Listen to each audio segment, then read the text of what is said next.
15 شعبان کی رات کو الفیہ ہزاری صلاح ادا کرنا، 1000 نماز ادا کرنا، اس کی بھی کوئی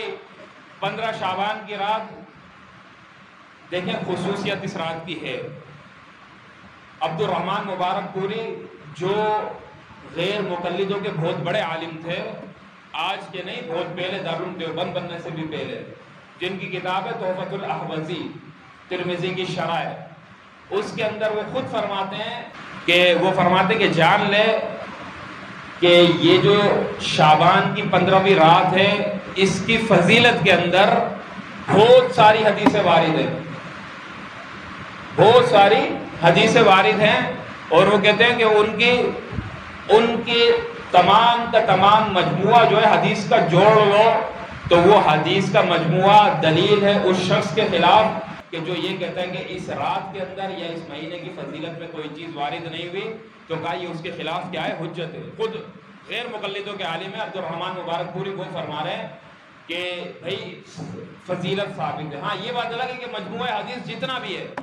سارا کا سارا جتنی حدیثیں ملی ہیں شعبان کی یا شعبان کی اس رات کی، وہ سب کی سب ضعیف ہیں۔ کیا ہے؟ ضعیف ہے۔ لیکن چونکہ ایک ضعیف حدیث کے ترک جب بہت زیادہ ہو جاتے ہیں، یعنی بہت زیادہ صحابہ سے مروی ہے، اگرچہ اس کے اندر ضعف ہے، تو خود وہ کہتے ہیں کہ جب ایک حدیث کے ترک بہت زیادہ ہو جائیں اور ضعیف ہو سارے ترک، تو پھر اس مطابقت کی وجہ سے وہ حدیث صحیح ہو جاتی ہے، اس کو حسن لغیرہ ہی کہتے ہیں۔ تو لہٰذا فضیلت ثابت ہوتی ہے، اس رات کی فضیلت ہے، لیکن جس طریقے سے بدعتوں کو اس رات کے اندر جنم دیا جاتا ہے، اس کی کوئی دلیل نہیں ہے۔ تو اس رات کے اندر 1000 رکعت نماز پڑھنا یہ کوئی ثابت نہیں ہے،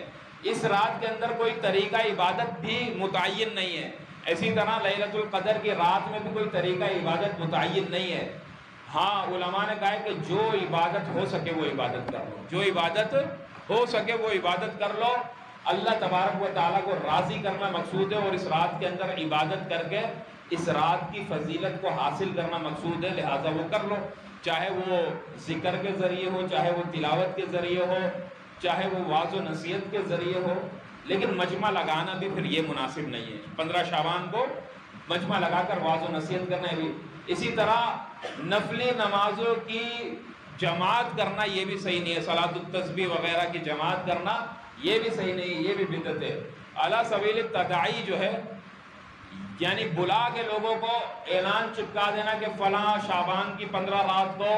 جماعت کے ساتھ نماز ہوگی، صلاۃ التسبیح پڑھی جائے گی، تو یہ طریقہ کار جو ہے درست نہیں ہے، اس کو بہت زیادہ ناپسند کیا گیا ہے، بہت زیادہ ناپسند۔ ہاں اتفاقاً اگر اجتماع ہو جائے،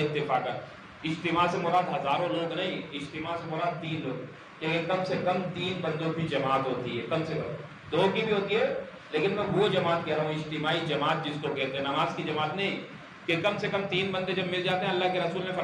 فرمایا کہ اسنان فما فوقہما جماعت،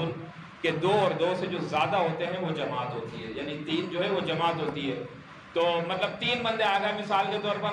میں آ گیا مسجد کے اندر، ایک اور آ گیا، ایک تیسرا بندہ اور آ گیا، 3 بندے ہم جمع ہو گئے، شعبان کی بتا رہا ہوں، مثال پیش کر رہا ہوں، آؤں گا نہیں، مثال پیش کر رہا ہوں، گھر بہت ہی عبادت کے لیے اس رات میں۔ تو اب آ گئے، آنے کے بعد مجھے کہا کہ بھائی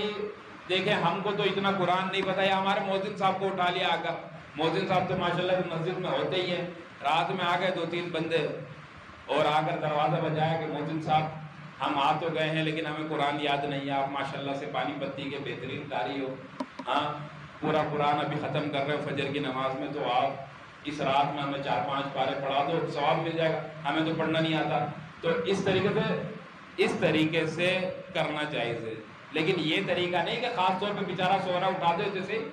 مذاق کے طور پہ کہہ رہا ہوں، یہ کہ تم نے دیکھا کہ مؤذن صاحب بھی بیچارے تنہائی میں چھپ کے چادر اوڑھ کے ادھر کھڑے تاکہ کوئی میرے بزرگی دیکھ نہ لے اور عبادت کر رہے، پھر تم بھی آ گئے، یہ اتفاقاً ہو گیا، پھر آپ نے کہا کہ آپ حضرت اکیلے پڑھ رہے ہو تو ہمیں بھی پڑھا دو، تو اس طریقے سے جماعت پھر جائز ہو جائے گی نفل کی۔ لیکن پوسٹر لگا کر اعلان کرنا کہ میں آج اعلان کر دوں کہ تمام ساتھی آ جائیں، رات کو ہم شبینے پڑھیں گے، ہاں پورا قرآن ختم ہوگا، تو یہ چیز جو ہے یہ جائز عمل نہیں ہے، اس کو بدعت کہا گیا ہے۔ وہ اس لیے کہا گیا ہے کہ حضور اکرم صلی اللہ علیہ وسلم کے دور میں نہیں تھا، نہ صحابہ سے ثابت ہے